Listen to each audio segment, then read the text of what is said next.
ఒక రాజు ఉంటాడు. ఆ రాజు పేరు తిరుమల రాయుడని. ఆయన ఒకటే కన్ను ఉంటుంది పాపం. ఆయన మనసులో బాధ ఉంటుంది. ఒక కన్ను ఉన్నమాట వాస్తవం ఒకటి అగవైకల్యం ఉంది పాపం. ఏం చేయాలి? భగవంతుడు అంతే ఇచ్చాడు. ఆయనకు బాధ ఉంటుంది. కానీ అందరూ ఏం చెప్తారు? ఈ కవి కూడా ఏదో చిన్న బాధ ఉంటుంది.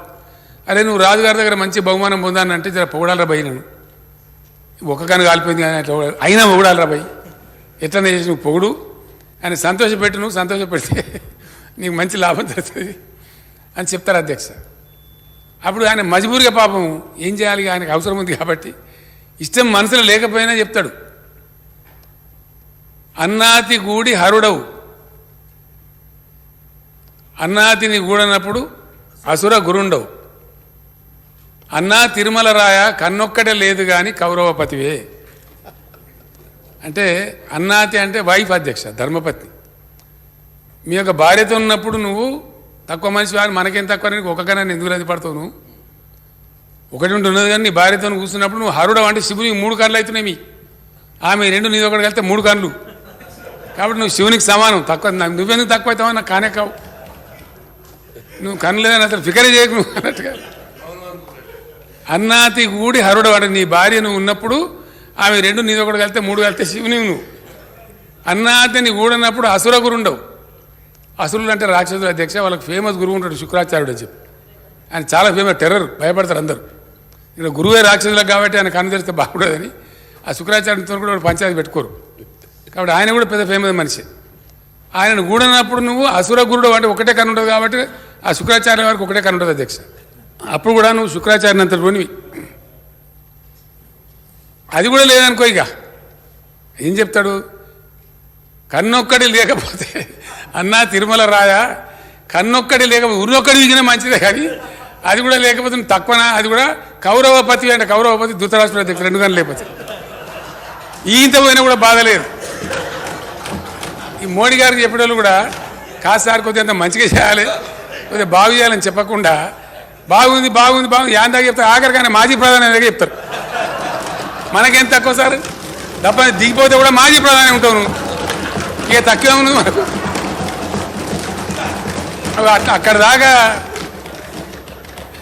ఏదైనా పొరపాటు పోతుంటే అదానికి గోటాలకు జరిగింది, ఇంత భయంకరంగా ఉంది, దేశం అంతా అట్టుడుకుతుంది. మన దగ్గర సరే, మన దగ్గర ప్రెస్ వాళ్ళు ఏదో గోధి మీడియా అని మోదీ మీడియా అని ఏదో అని వాళ్ళు మరి ఎందుకు రాస్తలేరు పాపం, విషయాలు చెప్తలేరు. రాష్ట్రాలు రాస్తున్నారు, చెప్పేవాళ్ళు చెప్తున్నారు. పర్ఫార్మెన్స్ లేదు అధ్యక్ష. లేనప్పుడు కూడా అనవసరంగా పొగడం ఏదైతే ఉంటుందో అది మంచికి దారి తీయదు అధ్యక్ష. ఈమె పూజ మేరా గారు అధ్యక్ష, నేను వాస్తవాలు చెప్తా ఉన్నా. I wanted to put it on record. నేనేం కాంగ్రెస్ పార్టీ కాదు, కానీ జరిగిన ఫ్యాక్ట్. వాళ్ళని ఒకటే నమూనా కాంగ్రెస్ వాళ్ళని తిట్టుడు తిట్టుడు తిట్టుడు తిట్టుడు ఎక్కడ దాగుతుంది అధ్యక్ష? ఈ మధ్యలో తమ దృష్టి కూడా ఉంటే తమరు కూడా గమనించి ఉంటారు. బీబీసీ అని ప్రపంచవ్యాప్తంగా పేరుగాంచినటువంటి ఒక ఇంగ్లీష్ ఛానల్ ఉంది అధ్యక్ష. అది రేడియో కూడా వెనకటి నుంచి మషూరే ఉండే 100, 150, 200 ఏళ్ళ నుంచి. టీవీ వచ్చినాక వాళ్ళు టీవీ కూడా పెట్టారు. బ్రిటిష్ బ్రాడ్కాస్టింగ్ కంపెనీ అని చాలా పెద్ద ఫేమస్ ఛానల్ అది. వాళ్ళు ఒక కథనం ప్రచురించారు. ఇక్కడ గోద్రా దాని మీద జరిగిన కాండ ఏదైతే ఉందో గుజరాత్లో, దానికి సంబంధించి కొన్ని నిజాలతో ఉండేటువంటి డాక్యుమెంటరీని తీసి చూపించారు. అది దాని బ్యాన్. దేని బ్యాన్? సుప్రీంకోర్టులో భారతీయ జనతా పార్టీకి చెందినటువంటి ఒక వకీలు అశ్విని ఉపాధ్యాయ ఆయన పేరు, ఆయన కేసేసిండు అధ్యక్ష, బీబీసీని ఇండియాలో బ్యాన్ చేయాలని చెప్పి. ఇంత అహంకారమా? బీబీసీ అంటే ఏమైనా జీ న్యూసా? నీ ఈడీకి బోడీకి భయపడటానికి గంత అహంకారమా? ఎక్కడికి పోతుంది వాళ్ళ అహంకారం? అంటే ఎక్కడ ఆ ఉన్మాదం ఎక్కడికి పోతుంది అసలు?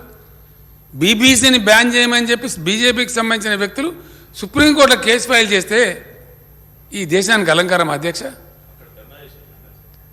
ఏమనుకుంటారు మన గురించి? ప్రపంచం ఏమనుకుంటుంది?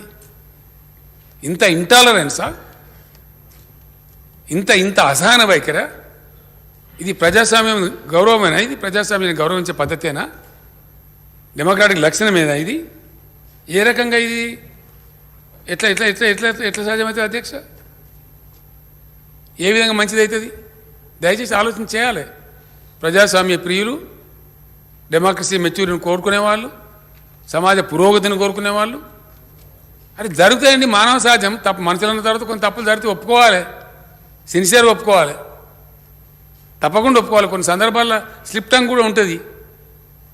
కొన్ని సందర్భాలు జరుగుతుంది. పెద్ద వ్యవహారం, ఇంత పెద్ద ప్రభుత్వం, ఇంత పెద్ద రాష్ట్రం, దేశం నడిపేటప్పుడు దేర్ మేబీ ఏ స్లిప్.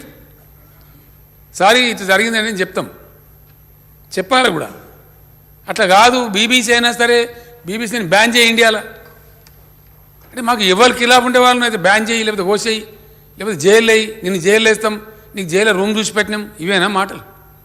ఇది ప్రజాస్వామ్యం అంటారా? అనుకోవచ్చునా? దేనికి మంచిది ఇది? దయచేసి ఇది కరెక్ట్ కాదు, ఏ రకం కూడా మంచిది కాదు అధ్యక్ష.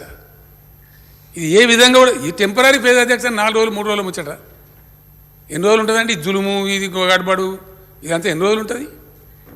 24 తర్వాత నేను 100% చెప్తున్నాను అధ్యక్ష, 24 దాటితే కథమే కుప్ప, 100%.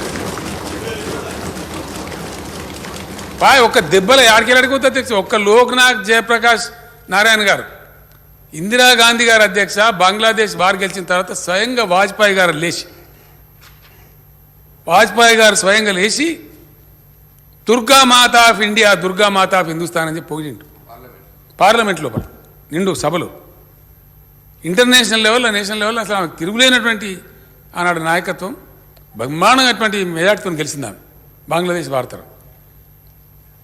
ఒక్క అలహాబాద్ జడ్జిమెంట్ అధ్యక్ష, ఒక్క అలహాబాద్ హైకోర్టు జడ్జిమెంట్, తద్వారా చెలరేగినటువంటి ఆ స్పార్క్ ఏం జరిగిందో మనందరికీ తెలుసు, మనందరం కూడా ప్రత్యక్ష సాక్షులు.